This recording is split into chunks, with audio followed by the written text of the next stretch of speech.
विद्यार्थियों, आज हम आपकी पाठ्य पुस्तक आरोह भाग 1 के काव्य खंड का 9वां पाठ सबसे खतरनाक, जो अवतार सिंह पास द्वारा रचित है, का अध्ययन करेंगे। इस अध्ययन की श्रृंखला में सबसे पहले हम कवि का परिचय, जिसने इस कविता का सृजन किया है, अवतार सिंह पास, उसका परिचय। उसके बाद कविता का परिचय, कविता का सारांश और काव्य सौंदर्य। काव्य सौंदर्य के आप जानते हैं 2 पक्ष होते हैं, भाव पक्ष, कला पक्ष। भाव पक्ष में कविता का भावार्थ और कला पक्ष में उसका शिल्प सौंदर्य, यानी कि उसका शब्द विन्यास, शैली, भाषा, रस, छंद, अलंकार, इन सब की चर्चा करेंगे। तो सबसे पहले कवि परिचय अवतार सिंह पास, जिसका कि मूल नाम था अवतार सिंह संधू। इनका जन्म सन 1950 ईस्वी में पंजाब राज्य के जालंधर जिले के तलवंडी सलेम नामक गांव में हुआ था। इनका संबंध मध्यवर्गीय किसान परिवार से था। इस कारण इनकी स्नातक तक की शिक्षा अनियमित तरीके से हुई। इन्होंने जन चेतना फैलाने के लिए अनेक साहित्यिक सांस्कृतिक कार्यक्रमों का आयोजन किया और सियाड़, हेम ज्योति, हॉक, एंटी 47 जैसी पत्रिकाओं का संपादन किया। ये कुछ समय तक अमेरिका में रहे। इनकी मृत्यु सन 1988 में हुई। इनकी प्रमुख रचनाएं लोह कथा, उर्दे बाजा,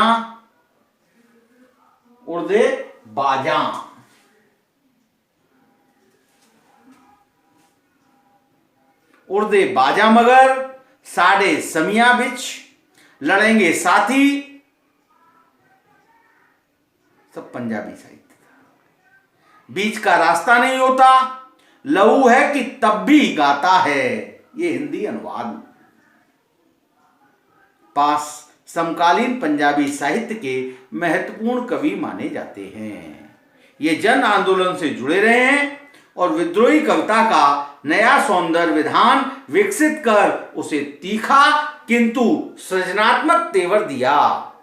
इनकी कविताएं विचार और भाव के सुंदर संयोजन से बनी गहरी राजनीतिक कविताएं, जिनमें लोक संस्कृति और परंपरा का गहरा बोध मिलता है। वे जन सामान्य की घटनाओं पर आउटसाइडर की तरह प्रतिक्रिया व्यक्त नहीं करते, बल्कि इनकी कविताओं में वे व्यथा, निराशा और गुस्सा नजर आता है, जो गहरी संपृक्तता के बगैर संभव नहीं है। ये कवि का परिचय था। कविता का परिचय देखिए। यह कविता पंजाबी भाषा से अनुदित है। पंजाबी भाषा की कविता है जो ट्रांसलेटेड की गई है, अनुदित की गई है, अनुवाद की गई है। यह दिनों दिन अधिकाधिक नृशंस और क्रूर होती जा रही दुनिया की विद्रुपताओं के चित्रण के साथ उस खौफनाक स्थिति की ओर इशारा करती है, जहां प्रतिकूलताओं से जूझने के संकल्प क्षीण पड़ते जा रहे हैं। पथराई आंखों सी तटस्थता से कवि की असहमति है। कवि इस प्रतिकूलता की तरफ विशेष संकेत करता है, जहां आत्म के सवाल बेमानी हो जाते हैं। जड़ स्थितियों को बदलने की प्यास के मर जाने से बेहतर भविष्य के सपनों के गुम हो जाने को कवि सबसे खतरनाक स्थिति मानता है। जैसा कि सबसे खतरनाक, कविता का सारांश देखिए। सबसे खतरनाक कविता है। कवि का मानना है कि मेहनत की लूट, पुलिस की मार, गद्दारी, लोभ की मुट्ठी भर खतरनाक स्थितियां तो हैं। मेहनत की लूट, पुलिस की मार, गद्दारी, लोभ की ये मुट्ठी गद्दारी, लोभ की मुट्ठी, ये खतरनाक स्थितियां तो है, परंतु अन्य बातों से कम खतरनाक है। बिना कारण पकड़े जाना, कपट के वातावरण में सच्ची बात गुम होना, या व्यवस्थावश समय गुजार लेना, या गरीबी में दिन काटना, ये सब बुरी दशाएं तो हैं। इसको बुरा तो मानता है कवि, परंतु खतरनाक नहीं है। कवि कहता है सबसे खतरनाक वह है जब व्यक्ति में मुर्दों जैसी शांति भर जाती है, यानी कोई प्रतिक्रिया नहीं बनी रह जाती। ऐसी स्थिति में व्यक्ति की विरोध शक्ति समाप्त हो जाती है, जैसे बंधे बनाए ढर्रे पर चलता है और उसके सपने समाप्त हो जाते हैं। समय की गति रुकना भी खतरनाक दशा है, क्योंकि व्यक्ति समय के अनुसार बदल नहीं पाता। मनुष्य की संवेदन शून्यता भी खतरनाक है। अन्याय के प्रति विद्रोह की भावना समाप्त होना भी गलत है। गीत भी जब मरसिए पढ़कर सुनाने लगे और आतंकित व्यक्तियों के दरवाजे पर अकड़ दिखाए, गीत भी जब मरसिए यानी मरने के समय गाए जाने वाले गीत जो रुदालियां गाती हैं, उस गीतों में मरसिए यानी मृत्यु के समय गाए जाने वाले गीत सुनाई देने लगे। आतंकित व्यक्तियों के दरवाजे भी अकड़ दिखाए तो वह भी खतरनाक होता है। उल्लू व गीदड़ की आवाज युक्त रात भी खतरनाक है। कवि कहता है कि जब मनुष्य आत्मा की आवाज को अनसुना कर देता है तो वे संवेदन शून्य हो जाता है। मेहनत का लुटना, पुलिस की मार, गद्दारी व लोभ की दशा अधिक खतरनाक नहीं है।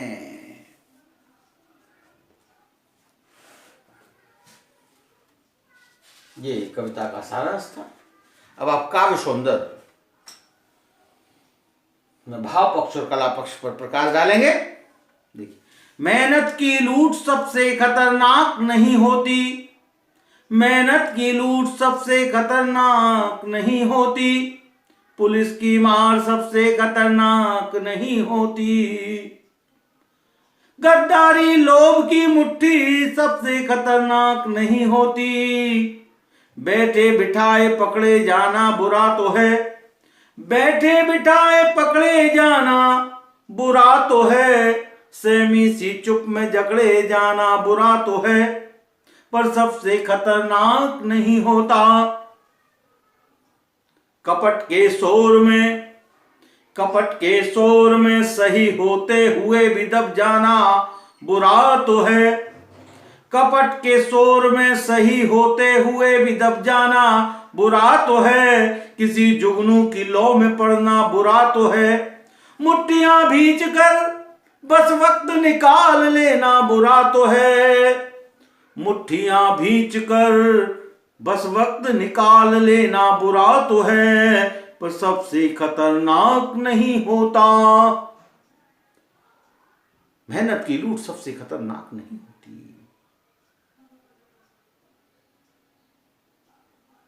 पंजाबी भाषा से अनुदित इस कविता में कवि ने दिनों दिन अधिकाधिक नृशंस और क्रूर होती जा रही स्थितियों को उसकी विद्रुपताओं के साथ चित्रित किया है। यहां पर कवि कुछ खतरनाक स्थितियों के बारे में चर्चा कर रहा है। कवि यहां उन स्थितियों का वर्णन करता है जो मानव को दुख तो देती है परंतु सबसे खतरनाक नहीं होती। वह बताता है किसी की मेहनत की कमाई को लूटने की स्थिति सबसे खतरनाक नहीं है, क्योंकि उसे फिर पाया जा सकता है। पुलिस की मार पड़ना भी इतनी खतरनाक नहीं है। चोरी से पकड़े जाना और पुलिस की मार खाना इतना खतरनाक नहीं होता। किसी के साथ गद्दारी करना अथवा लोभ के कारण लोभवश रिश्वत देना भी खतरनाक नहीं है। लोभवश रिश्वत देना और लेना भी खतरनाक नहीं है, परंतु अन्य बातें जितनी नहीं। इससे तो ज्यादा अन्य बातें खतरनाक है। किसी के साथ गद्दारी करना अथवा लोभवश रिश्वत लेना व देना खतरनाक है, परंतु इतना खतरनाक नहीं है जितना अन्य और बातें हैं, यानी कम खतरनाक है।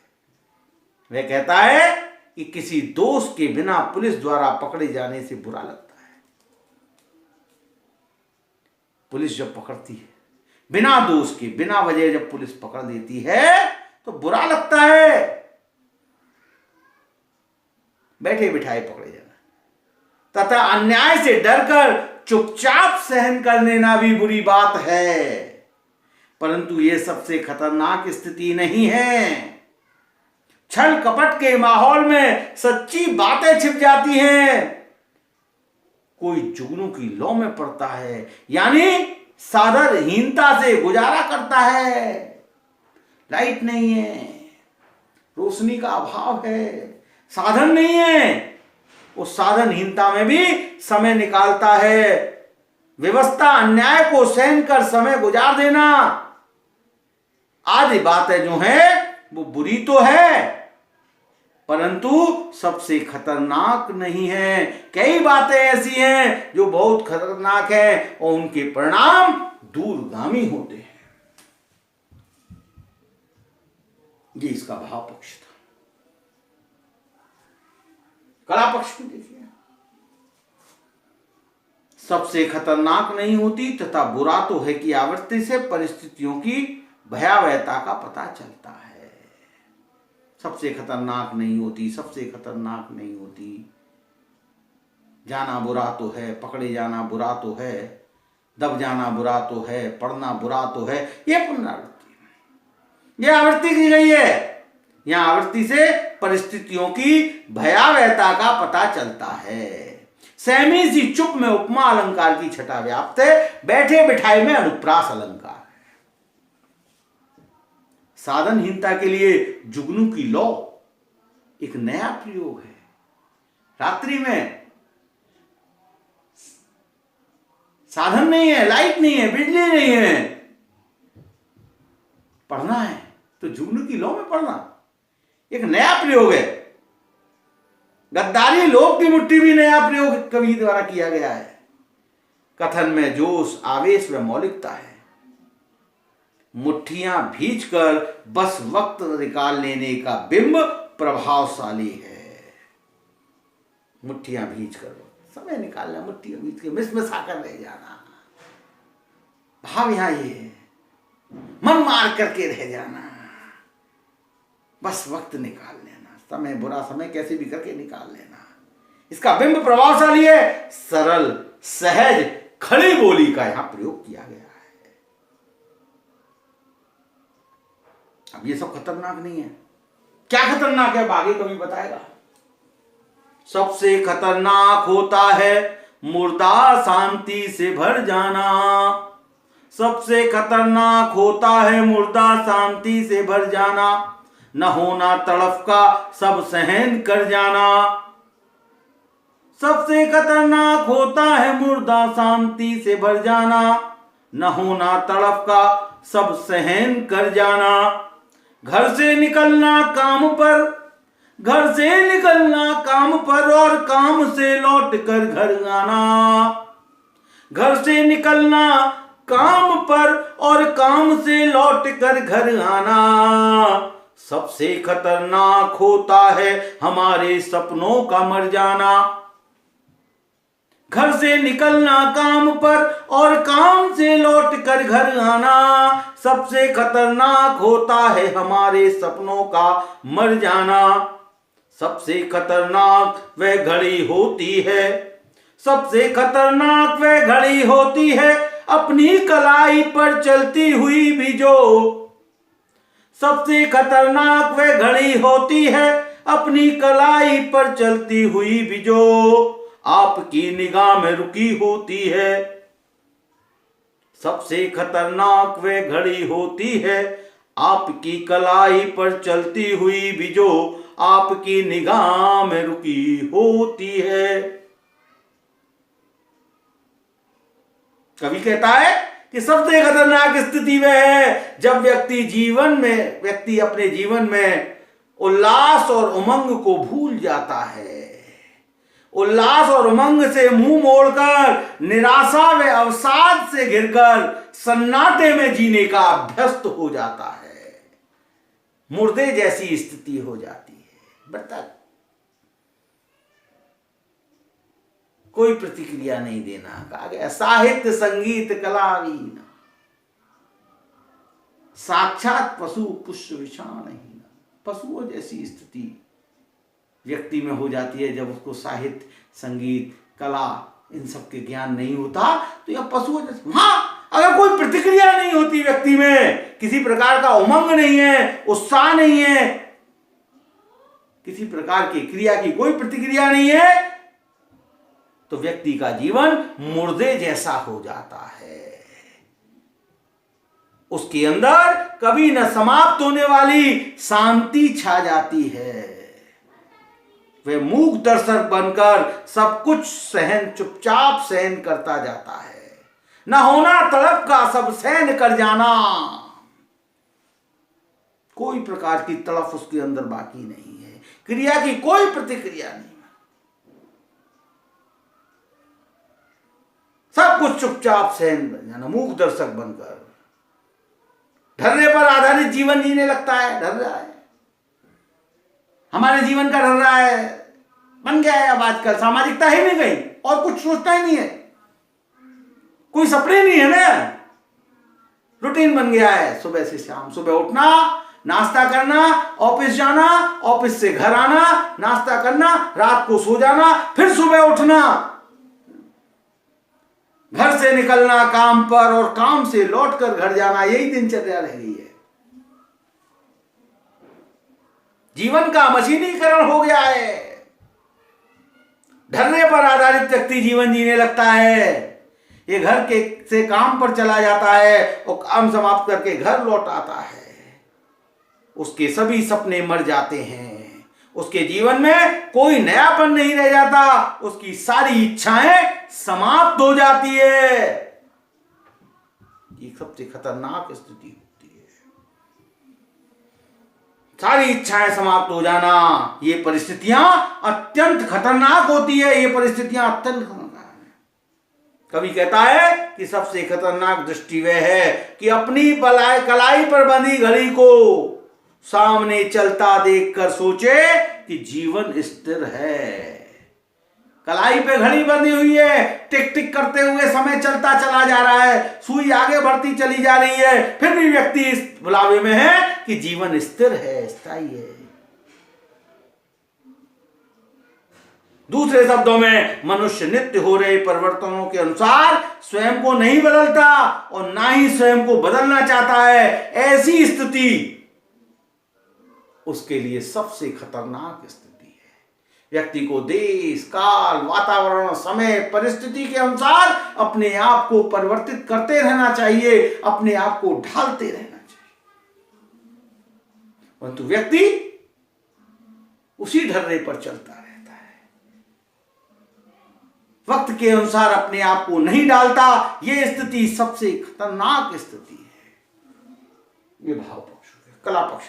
कवि जीवन में आशा व समयानुसार परिवर्तन की मांग करता है।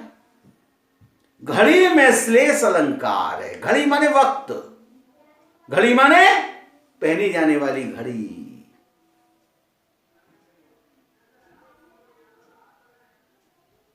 सपनों का मर जाना में लाक्षणिकता है। सपनों का मर जाना यानी कोई चाहत ना होना,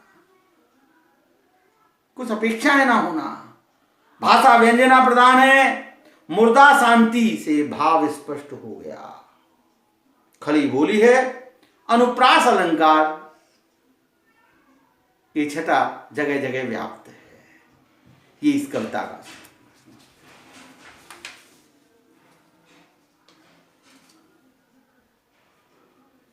सबसे खतरनाक वे आंख होती है।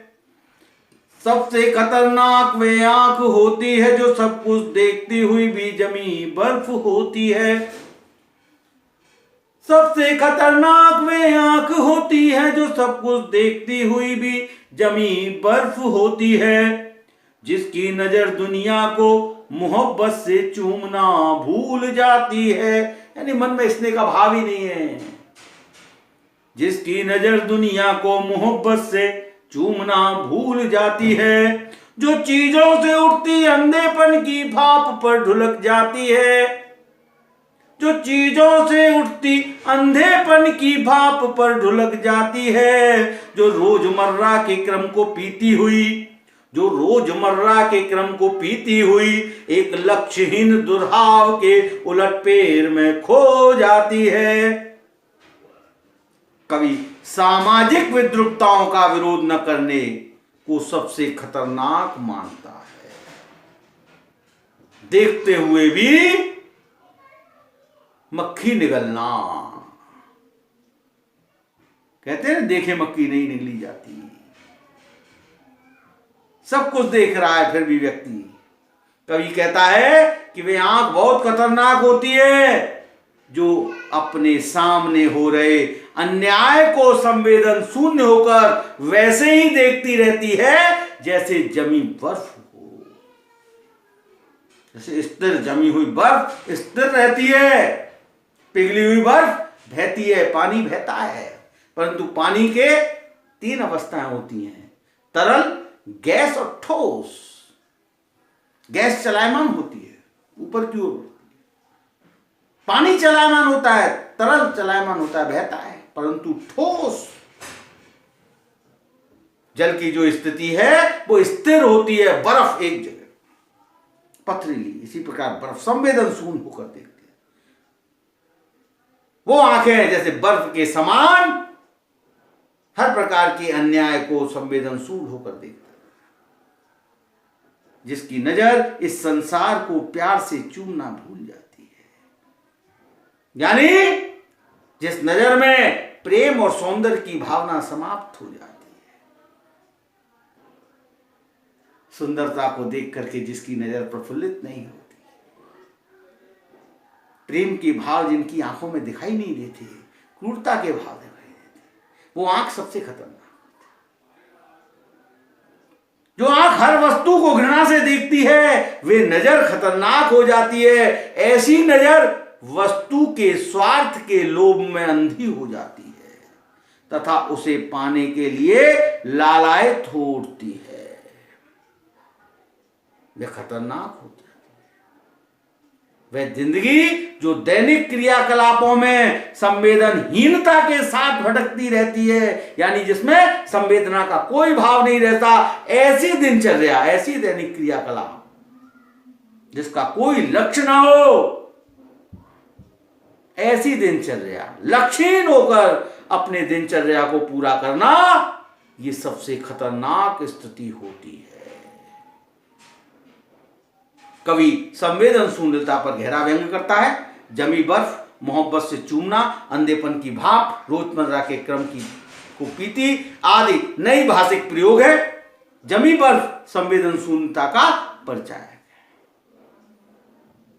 भाषा व्यंजना प्रधान है। अंधेपन की भाप में रूपक अलंकार है। खड़ी बोली का श्रेष्ठ प्रदर्शन किया।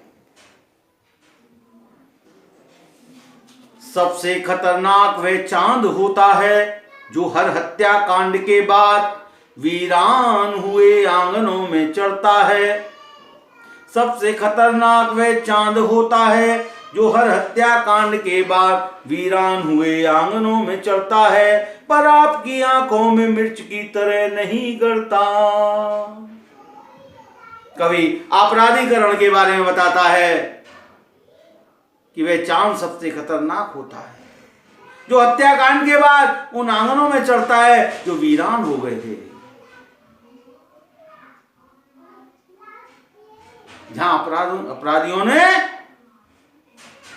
हत्याकांड, गांव के गांव उजाड़ दिए जाते हैं, परिवार के परिवार उजाड़ दिए जाते हैं। ऐसा चांद सबसे खतरनाक होता है, क्योंकि चांद सौंदर्य और शांति का परिचायक है। जहां सौंदर्य और शांति का चांद परिचायक है, वहां रात्रिकालीन हुए हत्याकांडों का चश्मदीद गवाह भी है। ऐसे चांद की चांदनी लोगों की आंखों में मिर्च की तरह नहीं गड़ती। इसके विपरीत लोग रात की चांदनी को देख करके शांति महसूस करते हैं, चांदनी रात का आनंद लेते हैं। परंतु ऐसा चांद सबसे खतरनाक होता है जो उन हत्याकांडों का चश्मदीद गवाह होता है। चांद आस्था व शांति का प्रतीक है। मिर्च की तरह गढ़ना सशक्त प्रयोग है, अनुप्रास अलंकार की। सबसे खतरनाक वह गीत होता है जो आपके कानों तक पहुंचने के लिए जो मरसिए पढ़ता है। सबसे खतरनाक वह गीत होता है जो आपके कानों तक पहुंचने के लिए जो मरसिए पढ़ता है। आतंकित लोगों के दरवाजों पर जो गुंडों की तरह अकड़ता है। सबसे खतरनाक वह रात होती है जो जिंदा रूह के आसमानों पर ढलती है। सबसे खतरनाक वह रात होती है जो जिंदा रूह के आसमानों पर ढलती है, जिसमें सिर्फ उल्लू बोलते और हुआ हुआ करते गीदड़ हमेशा अंधेरे बंद दरवाजे चौखटों पर चिपक जाते हैं। कवि कहता है कि वे गीत सबसे खतरनाक होते हैं, जबकि गीत तो आनंद देते हैं, परंतु वो गीत सबसे खतरनाक होते हैं जो मनुष्य के हृदय में शोक की लहर दौड़ाते हैं। शोक कब होता है? या दुख और शोक में अंतर है। शोक मृत्यु जन कष्ट मिलता है, वहां शोक की। वस्तुतः जो गीत मृत्यु के समय गाए जाते हैं, मृत्यु पर गाए जाते हैं, तथा भयभीत लोगों को डराते हैं, ऐसे गीत सबसे खतरनाक होते हैं। ऐसे गीत लोगों को गुंडों की तरह धमकाते हैं तथा करते हैं। कवि ऐसे गीतों को निरर्थक मानता है क्योंकि ये प्रतिरोध के भाव को नहीं जगाते। ये प्रतिरोध के भाव को नहीं। मरसिए यानी मरते समय कौन से गीत गाए जाते हैं? बड़ा आश्चर्य लग रहा होगा आपने। हमारे यहां परंपरा है, हम देखते हैं जब कोई पूरी उम्र प्राप्त करके नाती पोतों से खेलता हुआ बुजुर्ग जाता है तो हम उसका विमान निकालते हैं, बैंड बाजे बजवाते हैं। मृत्यु आखिर मृत्यु है।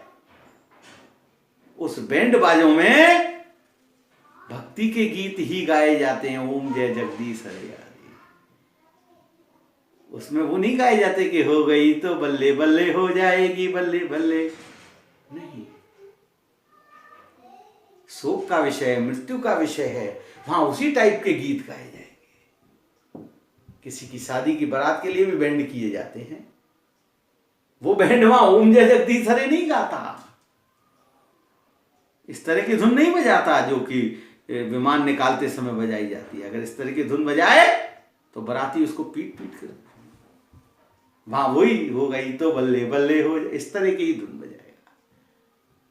तो हर वक्त के हर समय के अलग अलग गीत होते हैं। कवि ऐसे गीतों को निरर्थक मानता है क्योंकि ये प्रतिरोध के भाव को नहीं जगाते।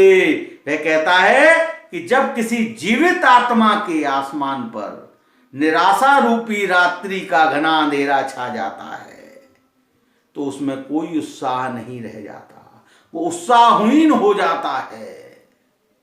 ऐसी रात बहुत खतरनाक होती है। उसके हर कोने चौखट पर उल्लू व गीदड़ों की तरह शोक व भय चिपक जाते हैं। रात्रि में जब उल्लू और गीदड़ बोलते हैं तो भयावह वातावरण हो जाता है, शोक का सा वातावरण। ये हमारे परंपरा जो कभी निराशा से नहीं उबरने देते, पूरी रात्रि भर उल्लू और उसकी जो आवाज है वो हमें भयभीत निराश करती रहती है। यहां पर कवि ने संवेदनहीनता व निराशा को खतरनाक बताया है। प्रतीकात्मकता है, गुंडों की तरह करता है, उल्लू बोलते हैं और हुआ हुआ बिंब का सार्थक व सजीव प्रयोग किया गया है। गीत का मानवीकरण किया गया है। मिर्चों की तरह, गुंडों की तरह में उपमा अलंकार है, काव्य में खड़ी बोली है। सबसे खतरनाक वे दिशा होती है, सबसे खतरनाक वे दिशा होती है, जिसमें आत्मा का सूरज डूब जाए और उसकी मुर्दा धूप का कोई टुकड़ा आपके जिस्म के पूरब में चुभ जाए। मेहनत की लूट सबसे खतरनाक नहीं होती, मेहनत की लूट सबसे खतरनाक नहीं होती, पुलिस की मार सबसे खतरनाक नहीं होती, गद्दारी लोभ की मुट्ठी सबसे खतरनाक नहीं होती। लौट के कवि आ गए। यहां पर कवि कहता है कि सबसे खतरनाक दिशा वे है जिसमें आत्मा का सूरज डूब जाए, यानी आत्मा अस्त हो जाए, मनुष्य में आत्मा नाम की वस्तु ही ना रहे। कहते हैं ना आत्मा मर गई है, निर्दयी व्यक्ति को कहा जाए। ऐसी स्थिति में व्यक्ति अपने अंदर की आवाज को नहीं सुनता, उसकी मुर्दा जैसी स्थिति हो जाती है।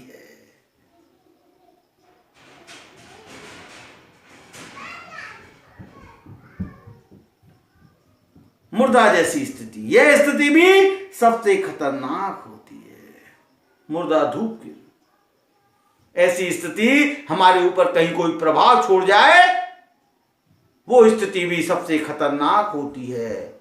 ऐसे लोगों में धूप की किरणों से आत्मा आशा भी उत्पन्न हो जाए। ऐसे लोगों में धूप की किरणों से आत्मा आशा उत्पन्न भी हो तो मरे हुए समान मृत पाय होती है, मृतक के समान होती है, जो अपने ही शरीर रूपी पूर्व दिशा में चुपकर उसे लूलहान करती है।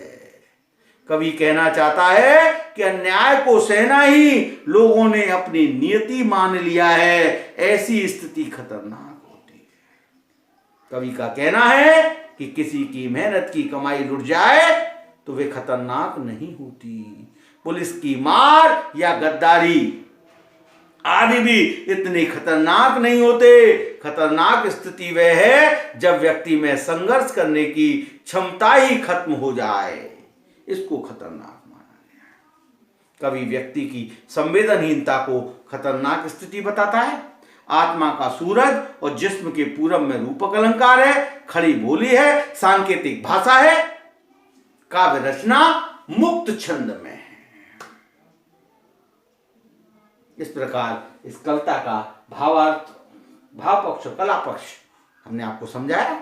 इस कविता का अध्ययन करेंगे, इस कविता को ध्यान से पढ़ने का प्रयास करेंगे। बस आज इतना ही। आपका दिन शुभ मंगलमय हो। धन्यवाद।